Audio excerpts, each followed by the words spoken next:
And also, I know you're all docs, so if there's any TLAs, any three-letter acronyms that you don't understand, please call me on it. Sometimes I actually don't forget. I forget that they're not actually English words. Like CNIS is not actually an English word. But the Canadian network was founded in 1995, and it was actually founded by general surgeons first. The first courses were given in 96 and 97, and they were given, the organization was started with the recognition that around the world, the availability of surgery is one of the things that really stops people from enjoying good health, whether that's hernias, whether it's amputations, whether it's club foot, whether it's whatever, let alone obstetrics. There's places in the world and places where we're given this course where the C-section rate is immeasurably small. So it's so much under 1% that you can't really measure it. You can sort of figure out how many they do at the hospital, but for the population, it's really tiny. So we know that there's a need and that we have to increase the capacity. And I'm so excited to be here at this course because I think you guys, coming from the background as you have, you understand this problem completely because, I mean, that's essentially why you do what you do. Hey. Sure. How are you doing? Not bad. Yourself? Good, good. Hey, so we're just getting started here. You want to grab a cup of coffee? Good. Good. Good. Anyway, so there's a little bit about what we've done, but we've actually trained more than 30,000 learners. And so it's been ongoing for a number of years. It sort of waxed and waned according to how much funding we had from the Canadian government and various other things. So we're funded through CEDA for many years, but and then there was a bit of a dip, and now we're working on a couple of big contracts again. And in the mid-2000s, about 2004, we really did decide that we needed to expand into obstetrics, and that's when we started the SOO. So just a little bit more about CNIS. The mission is to improve maternal health and to increase safety by building local capacity. And what we hope to do with this course is offer surgical and obstetrical skills. Mainly who we're training when we do this, we're certainly not training obstetricians, we're training people who are going to be providing the services in local areas in Africa. They're almost always what we call AMOs.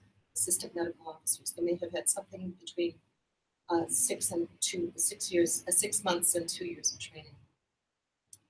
But they're very keen and they're very devoted to their geographic areas. So in terms of this, the instructor's course for today, the objective is to offer you guys as experienced care providers the opportunity to acquire the teaching skills to teach the course in Africa. And as I was explaining to somebody, I just want to be clear that, of course, we couldn't teach you how to do a C-section in one day. I'm very glad that you're very experienced practitioners, because I think this is going to make a lot of sense to you. The course itself may seem a little chaotic, and as you see, everything that we do is extremely low tech, because we want to be able to walk into a place that doesn't have running water or electricity and do the course. So as you see that, you'll see that this is SIM at its lowest, most reproducible level.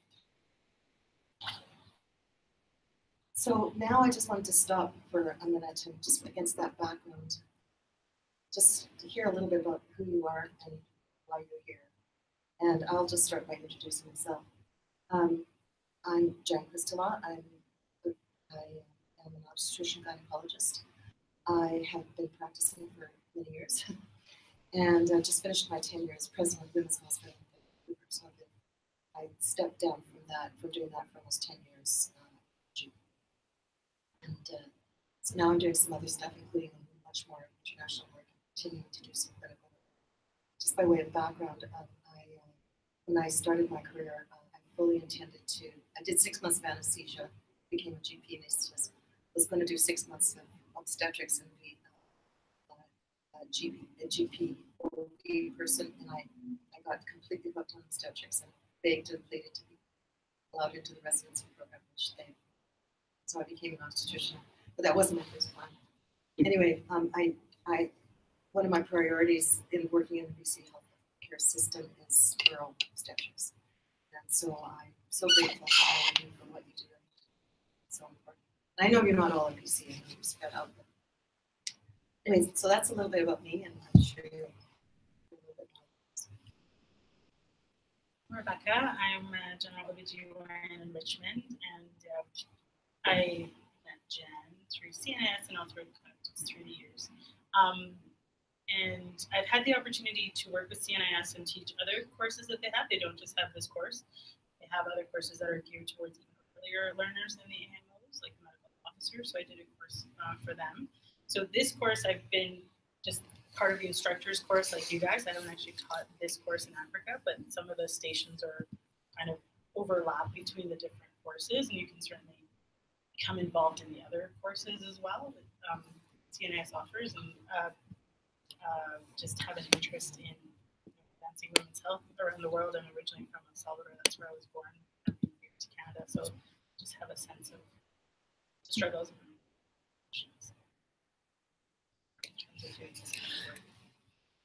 I've had a chance to work in lots of rural communities when I did my locuming, because I didn't want to work full-time initially, so I had a chance to work, not you guys necessarily, but your counterparts in different areas. So I appreciate what you guys do.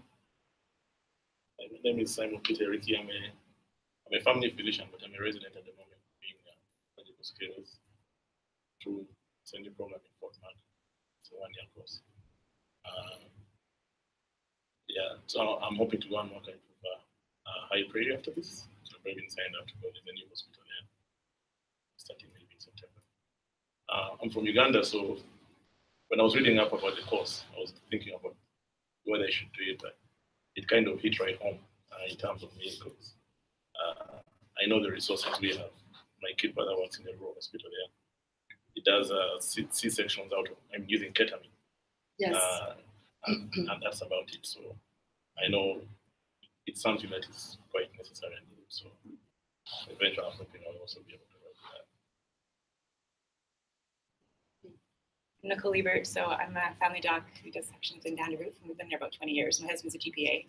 So we've done a little bit of, we've done little tastes of overseas work with surgical programs, So it just gives you an idea of how much need it is, but wanting to create sustainable change is sort of part of it. It's just hopping in isn't the same. You get an idea, but it's not the same. So that's, I looked at this in Halifax, and when I saw it was here, I was like, oh, so yeah, so it looks amazing. Yeah, so anyway, yeah, so I did my training in Australia. I sort of did it at the backdoor general. I worked for a year as a host officer there. And then we have all the South African surgeons and managers, so I just kept doing it. I'm Bobby. I'm a third-year obstetrics and gynecology resident out of Saskatoon. I heard about this through my brother. I actually do everything after he does it most of the time. One thing I did before him, though, was go to Zimbabwe. And that was exactly what Nicole said. I think leading skills there is really important, and I decided that I wasn't going to go back until I had that ability to do that. So this just hits home exactly the same. Our program in Saskatoon has one physician who goes to Ghana every 2 years. That's where he's from. And the plan will be for me, hopefully, in the next 2 years to go back with him and see if we can potentially do some work there that would be leaving skills behind. So. Allison, I've heard you on the podcast. The Really Real Surgery podcast. Supposedly many people have heard that. So I'm one of the new ESS graduates. I'm not very experienced, and I'm also working in that. You're not very experienced, but sounds like you're a pretty interesting person. You're into being connected, and she's actually streaming this to, or as it. We're attempting to stream it to YouTube. Yeah, so we're doing an experiment to see if we can stream the meeting tomorrow. But we're doing a trial today. See if it works. So thank you for starting the trial. I'm Brett Batchelor. I worked in Vanderbilt for a while, a couple of years, and I did the ESS program in Prince Albert, and went back there for 4 years. Then I recently moved to Revelstoke last year. Oh no, 2016. And then in March of 2017, I went down to Zimbabwe for 3 weeks. The goal to go down there was to teach somebody how to do brain CNIS. I didn't really want to go and just do random work when I was there, and then I got there and the malaria season was happening. There was a bunch of floods in the Northeast, so I couldn't go there. So I randomly went up to Coranda Mission Hospital and worked in the OR there for a couple of weeks, which was insane. I didn't think that I was going to be doing that, but I definitely got a really good close look at places that are in need. And I think, you know, when I initially went down to teach hernia, my goal was to, again, leave something behind and just go and do stuff and get out of there.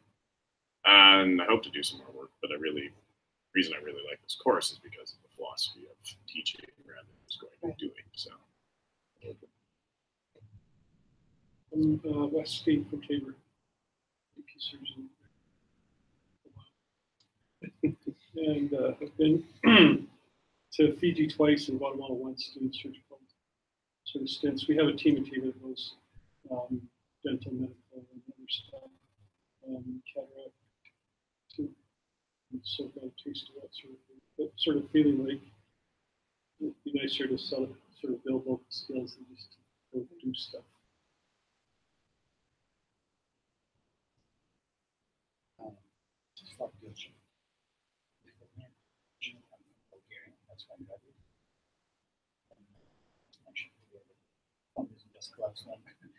I graduated, so I had a chance to go and start in South Africa.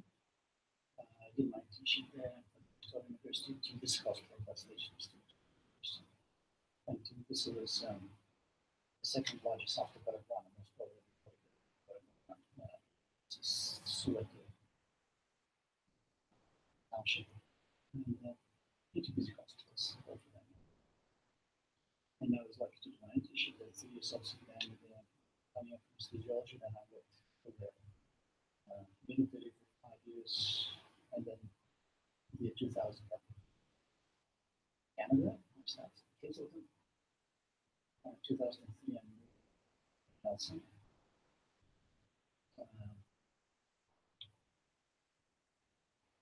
Since then, I got stuck there. That's why now you're stuck.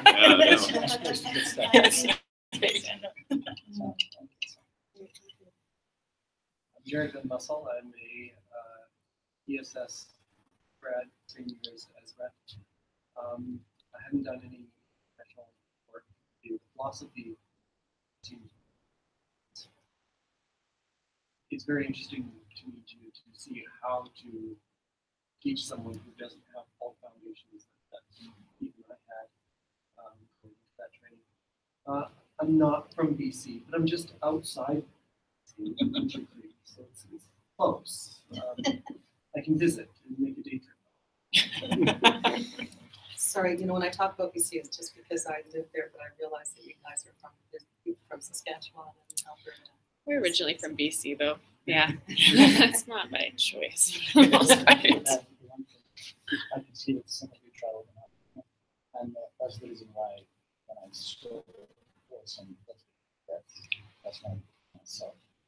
There is some magnetism about Africa, and many people explain that most probably the origin of yeah, I want to go home. Good stuff. So that's my goal, maybe.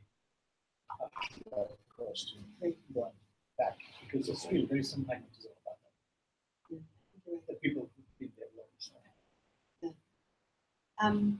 So thank you very much, everybody. That's great. It's really nice to hear a little bit about it. So we are already running a little bit late, but don't worry about that. We'll be fine because we have some time to make up a little bit late. I'm going to go through right now. I'm going to describe the course a little bit. So Rebecca and I were talking about this last night.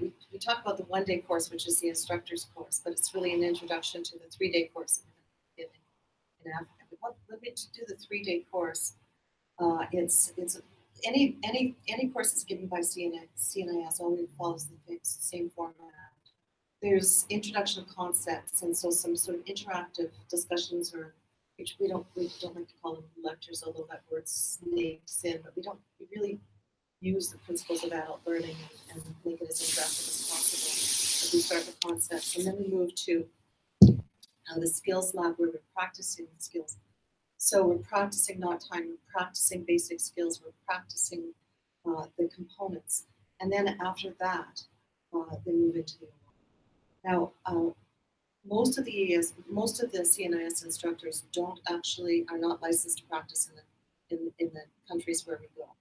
Sometimes if you know you're going to stay for a while, you can get a license, but that's not necessary. And most of the time when people go, they're just going for a couple of weeks, so getting a license doesn't necessarily make sense. So when we go to the third part, so the lectures and then the workshop, and then go into the third part, which is the clinical practicum, we're either supervising the local faculty or the local faculty is doing it on themselves. So this is all about building the capacity in the local faculty. So we would never do this in a situation where we were just teaching students without our African partners. And we always do it through the existing system. So we're not going to go and parachute in and do a course somewhere. We do it through the department of the deputy medical officer of the department of family practice or obstetrics, where we're going, or through the hospital networks that we work in. So we're always working with other educators. And that's partly why we can make it sustainable. One of the big things for me is the sustainability. So if you go in and you give a course, but then nobody's there to sort of keep it going, you haven't really done anything. What we're trying to do is actually build capacity long-term for all these systems. So I won't go through this all right now, but just to say what, just to say very, very briefly, what we will be doing this morning is we will be doing a little bit of practice teaching, because what we want to do is sort of teach you a little bit about interactive lectures instead of just sort of didactic. I know you guys know that stuff, but you'll be teaching people who have never ever seen that done. We're always amazed. It's one of the things that I have found, with all due respect, that pedagogically, some of the concepts that we've adapted in Canada, like interactive learning, problem-based learning, small group learning, they haven't really been embraced in the learning institutions in Africa. So often they're seeing these things for the first time, which is why we really want to role model it so much. And then over the course of the morning, what we do then is the first fundamental skills lab, and then we'll have a coffee break, and we'll do the practice lectures after that. And then we do have lunch coming, and then in the afternoon we have 2 more practicums. Some of you have probably everybody's done alarm at some point. Yeah, so some of this will be recognizable as sort of offshoots of alarm, and then there'll be other things that we do. We do go through this the technique of using the models for the cesarean section. We'll show you the WHO video that sort of reviews some of the evidence base behind how we do it. And then we hope to be out of here by, I'm aiming for 4:30, but if we go a little closer to 5, please forgive me as we start a little bit late. Anyway, so that's sort of what our day is going to look like today. Okay. And so, and I've also gone over this, but essentially, if you sit and listen to something, you're not going to remember it, and you're not going to know it. So, and we want them to own everything at the time. So, we really want to make sure. And you cannot be shown a skill and learn it. That's one of the big things. You need the muscle memory of actually picking up that needle driver, doing that suturing, tying that knot. Otherwise, you will never learn. And that's another thing. So, just in terms of I'm going to do a little interactive session right now, and I'm going to sort of give you a 5-minute lecture on maternal mortality, just as a model of how we do this. And the reason I chose maternal mortality, of course, is this is really what drives us to do this work. So what is maternal mortality? What the definition is? Anybody? Okay, maternal mortality ratio is, again, deaths per 100,000 live births. That's correct. That's what came up. Yes, okay. Yeah. Well, maternal mortality, before you get to the rate, it's the death of a woman while pregnant for 42 days. So 6 weeks postpartum. It excludes injuries and incidental causes. We're sort of looking at our Canadian data and figuring out whether or not we should be including suicides maternal mortality. So it is a sort of a bit of a changing landscape. But that's what we're talking about. And of course, does anybody have a sense of how serious maternal mortality is around the world? Like, why would we be driven to do this work? Do you have a sense of how many maternal deaths there are around the world? Much higher. That's a good answer. Yeah. So here's the. Sorry, this is a small bit. When you see that 300,000 women die around the world, it's probably a conservative figure. The thing to remember is that 20 years ago, 500,000 women. So with everything that's been happening through the WHO and all the people who are working internationally, we are drawing it down a little bit, but still massively high. And that's over 1,000 women every day, which is like this. So if you lose 3 jumbo jets every day, it's a bit of a on the front page of the paper, but somehow or other we've accommodated to this. We don't think that it is. So going back to what you said, Scott, to be able to compare the different places, we use the maternal mortality ratio.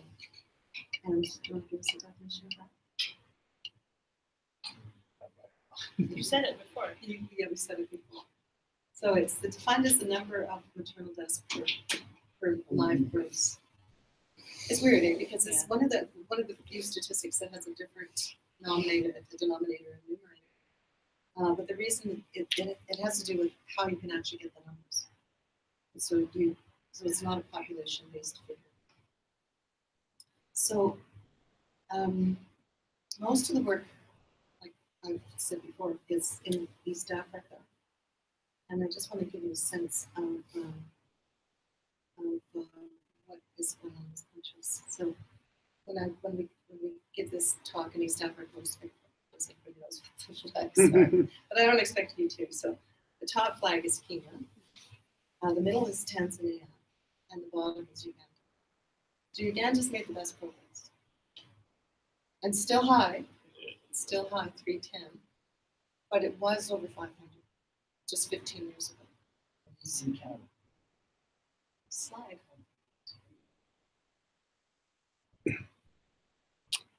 US isn't doing so. So why would Canada be lower than US? Healthcare. Yeah, so the very people that need health care in the US are the ones that are. So the most vulnerable in the population right now.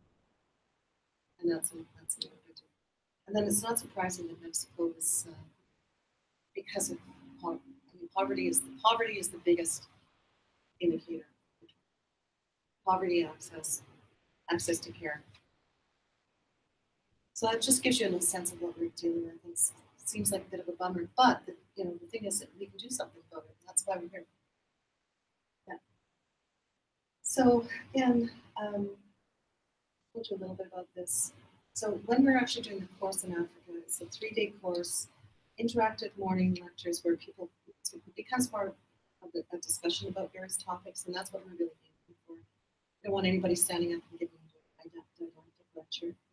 And then every afternoon we do a whole bunch of different skills courses. So they're long days for the students, but they have a lot of fun and they love the course. We universally find that people are very, very excited about the course.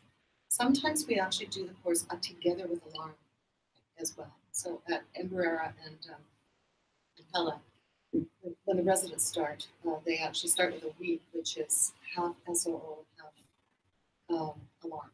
So we sort of meld the 2 courses together. So we often do this in partnership with SRGC, then the clinical follow-up. So again, talking about the 3-day course, in day 1, a number of lectures in the afternoon, we have the first fundamental skills practicum. What I didn't do, we didn't have any manuals. No, we have little manuals for you. I'll give you the manuals soon. Sorry, I meant to do it the first time. And then day 2, oh, sorry, a little bit more about day 1. So the fundamentals lab, not time. You may feel that your knots are perfect. I can tell you that the students that we work with really, really struggle with this. Struggle to do a one-hand, especially the one-hand tie. Even instrument ties and stuff. And we know that one of the biggest biggest things we can do in terms of teaching surgical skills, especially to people with not a lot of medical experience, is make sure that their knots are pristine, and make sure that that every time they do a knot, it's a proper surgical knot that is going to stay tight. And we were able to demonstrate actually after doing the course in Kampala that we lowered the risk of dehiscence of the because we were actually teaching them how to. So that's one of the fundamentals. We have not time boards and chairs do things for that. Laparotomy, we actually do, as I said, the low-tech sim. So we have a model with a abdominal wall with various layers: skin, fat, rectus, and then peritoneum underneath it, so that they go through and hear the layers.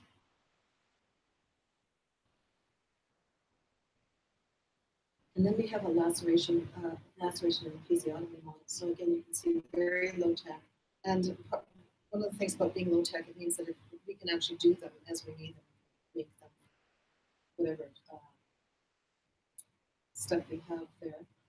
You'll see that a little bit later. And laceration, we do use animal tissue for that. But for the laceration model, we actually either use an animal foot. Usually in Africa, we use goat's feet. Goat's feet is a really good thing to use because nobody is opposed to a goat. Today, we just have some chicken thighs to put on. And then we have a station where people try to estimate the postpartum blood loss. This is really a fun station where we actually, well, you'll see it in but we try to get people to estimate how much blood is there. So it's amazing how varied it is. And we'll do that as a group together. Then on the second day of the course, there's more lectures. And then the practicum day 2 includes vaginal skills such as the vacuum, which you will have known from alarm. And we also do a retained products. We teach them how to use a manual vacuum aspirator. It's funny, in Canada, we almost always use a wall suction, so we don't get to use it. So we're going to show you we have a MVA, which is the most common one to. Often the local instructors will know more how to do this than you do. Yeah, but we include it, of course, because we want to. So we do that. And then we also do the vacuum extraction of the shoulder dystocia, just run through the mnemonic as per. And we have a pelvic model for that. And then we have a station that actually has a cervical laceration. You'll see these all later. It's a very simple model that has a cervix up inside the wall. So you practice suturing in the depth of the vagina. And then we talk a little bit about balloon tamponade. So, and then, so now we're into day 3 of the course, which brings us to about 1 o'clock this afternoon. And we do play the WHO video that I mentioned earlier. And we have a couple of other things that we go through. So we talk a lot about surgical details. So on the 3rd day, we really talk about the surgical detail and the layers associated with C-section.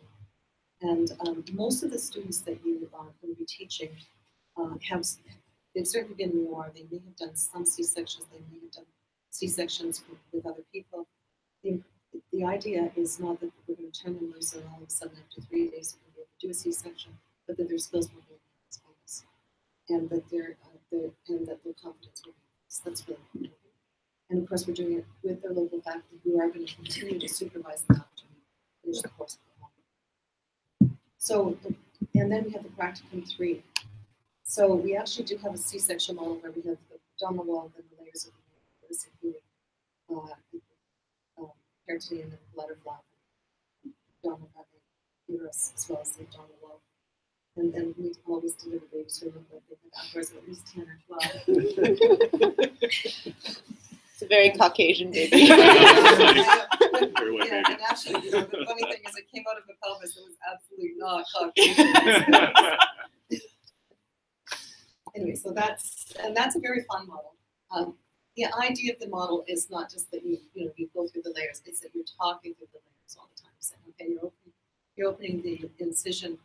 What are you worried about? Where's the hypogastric? And we go through flap? How are you going to retract it so you don't damage the bladder? You know, what if you have a gutter tear? What are you going to do? So we're always talking through and continuing the conversation through the whole exercise. Rebecca's nervous because I'm taking too long. So the other thing that we do is one thing, you can't really see that there, but she's amazing. She's just moved from the Congo, but she took the course in Angola. The red felt uteruses that we use for the model, it's really difficult to do the 2-layer closure on. So what we do is we actually use beef hearts, which are very, very easily available from in Africa. Here, Nestor's got me a couple of beef hearts without any trouble, so you will actually be practicing doing a 2-layer closure on a beef heart later this afternoon. We also talk about B-minch. Now, B-minch, does anybody do B-minches? Do you know how to do them? Oh, you all know how to. And then we have the censure. Yeah. It is one of the things I think is one of the most important things to teach people, because you can do it easily, you can do it without any, you know, you're not going to get into trouble doing a B-minch as long as you use a dissolving suture. And it's so easy to teach. In fact, the last time we did this course in Kigoma, we got a picture back the next week of a beautiful quilted uterus where they'd saved the woman's life with a B-minch that they learned in the course the week before. So that's the sort of thing. And so we do definitely, we added the B-minch in the last few years. It's a huge addition. Again, very simple model, which you see later. And again, it's spelled out in the steps that we see. We do a partogram station. I'm not sure we'll get to this today. We may not do the partogram. It's very specific to the place that you're working. They don't all use the same partogram. Some of them use the WHO partogram, some of them use the revised WHO, some of them use a local partogram. And some of them use, well, what do you guys use? Partogram. Physicians don't do partogram. The nurses all do them. No. Yeah. It's that Internationally, the 4-page physicians folder do thing. Yeah. Reference from. Oh, yeah. We all use it. No, the nurses do. We just don't touch it. Yeah, I don't touch it. We, use it we to won't spend a lot of dictate. time on the program today, but when we do the course in Africa, one thing we really, really want to drive home is that, please, somebody needs to do a program.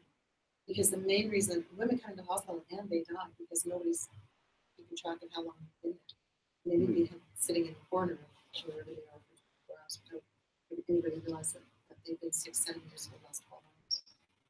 The other thing is this, and then we talk about, they also need to learn to do the orders after. And so, again, very localized. We don't have to spend a lot of time on that today, but it's a big part of it. The other thing, when we do the C-section model, we always drive home that they should be using the WHO's surgical safety checklist, which is part of the setup of the C-section. So that's essentially the course. And then the practical floor. So after that, they actually have to be supervised with 6 C-sections, both doing it and assisting with it by their local faculty. You're not responsible for doing that. We set it up so that that's done by the local. So you're responsible for making sure that people are doing it, but you're not responsible for supervising themselves. And actually, so that's the course, and I think I've done it 20 times now, and it changes every time. So we're adding things, we're changing things, we're always getting feedback, saying, oh, you can do this better. Again, as you can see, a lot of the models are very low temp, but a lot of them are really clever. And the way that they sort of together. Ron Lett, who was the founder of CNIS, it's really his specialty. He looks at things and thinks, oh, I can set up a model for that. And his first models were for hernia. Then they figured out how to do a whole bunch of different models. We're always looking for new ideas, so don't even hesitate. Anyway, that's a little bit, that's your introduction to what I'm going to do today. So now I'm just going to... When you go to teach these courses, I mean, you're usually, if you're going for the first time, typically you're going with someone who's a more senior instructor from Canada, so usually was a pair. And then there's a group of local faculty who have gone through the instructor's course locally there. And sometimes you may actually do an instructor course there to begin with, and then that's followed by a provider course. So the majority of the instructors are actually going to be local, and they know the stations more than you do when you're going the first time, and they'll be able to help you navigate where the equipment is. They're responsible to store it afterwards, all those things. So there's all those little things. You're not like, but once you've done that, then you should be able to teach them. You guys do. Yes, you're right.